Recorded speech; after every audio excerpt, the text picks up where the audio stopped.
देखिए, प्रधानमंत्री देश के वो प्रधानमंत्री हैं नरेंद्र मोदी। ये सरकार नकली गांधी का सरकार नहीं है। ये नरेंद्र मोदी देश के प्रधानमंत्री हैं। जो बोलते हैं ठोक करके बोलते हैं। उन्होंने ठोक करके संदेशा दे दिया, खून और पानी साथ साथ नहीं बहेगा। इससे स्पष्ट हो गया और सारी चीजों को कह दिया है। कोई छुपा के तो करते नहीं।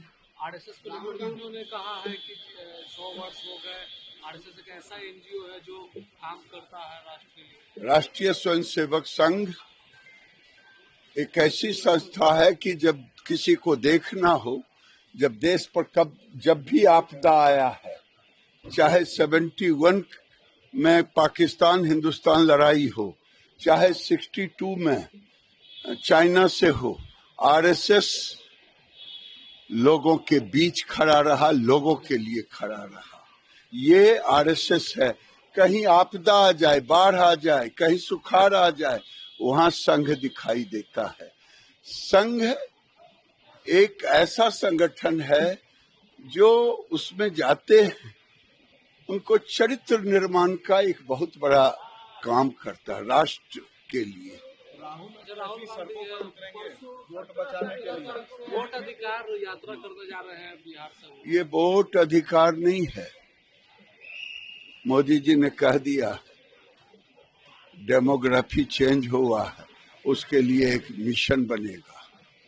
ये बांग्लादेशी घुसपैठियों के लिए, रोहिंग्या के लिए, उसके लिए ये जा रहे हैं कि उसको वोट देने का अधिकार दो।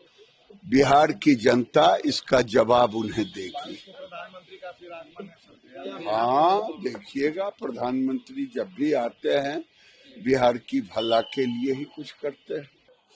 वोट बचाने की, बिहार का वोट बचाने की यात्रा है। वोटिंग राइट जो इलेक्शन कमीशन बीजेपी से मिलकर साजिश करके जो समाप्त किया है 65 लाख 66 लाख लोगों का, उसको फिर से आपने देखा होगा कि कल ही सभी अखबारों में भी आया था कि इलेक्शन कमीशन के अनुसार जो लोग मृत लोग हैं उनके साथ भी राहुल गांधी जी ने चाय पी है।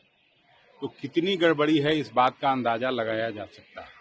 किस तरह की साजिश कर रही है भारतीय जनता पार्टी और इलेक्शन कमीशन का जो नेक्सस है वो समझा जा सकता है।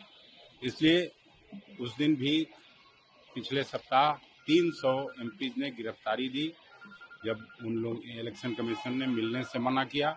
और अब लगातार 2 सप्ताह की यात्रा राहुल गांधी जी के नेतृत्व में, साथ में तेजस्वी प्रसाद यादव जी और लेफ्ट पार्टी के भी सभी नेता रहेंगे। ये पूरी यात्रा 17 तारीख से लेके 1 सितंबर तक चलती है। लेकिन बीजेपी है वो बोल रही है कि बांग्लादेश घुसपैठियों बचाओ यात्रा कर रहा है। तो बीजेपी क्या बोलेगी? बीजेपी की चोरी पकड़ी गई है। बीजेपी और इलेक्शन कमीशन का जो बेईमानी है वो पकड़ा गया है, तो उनको तो यही बोलना है। प्रधानमंत्री जी ने कहा है कि खून और पानी अब एक साथ नहीं, सिंधु जल समझौते पर उन्होंने कहा है कि तो कांग्रेस पार्टी ने मना किया है क्या? लेकिन खुद ही सरेंडर किए ना ट्रम्प एडमिनिस्ट्रेशन के सामने। कौन मना? ये 22 मिनट 30 मिनट के लड़ाई के लिए राहुल गांधी जी तैयार हुए थे और सभी पार्टियों का सपोर्ट था, खुद ही भाग गए। सर 17 तारीख को राहुल गांधी जी आ रहे हैं, लेकिन देखा जा रहा है कि जो भी यात्रा को लेकर के जितनी जिम्मेवारी दी गई है वो बिहार के बाहर के नेताओं को दी गई है। बिहार में क्या विश्वासी नेता तो नहीं है? कांग्रेस पार्टी केवल बिहार की पार्टी नहीं है। और जब कभी भी कोई बड़ा कार्यक्रम, राहुल गांधी जी इस देश के सर्वमान्य नेता हैं, लीडर ऑफ ऑपोजिशन है, तो उसमें सभी लोगों को लगाया जाता है। हम लोग भी आए हैं, हम बिहारी नहीं हैं क्या? वीके न्यूज, राष्ट्र के नाम।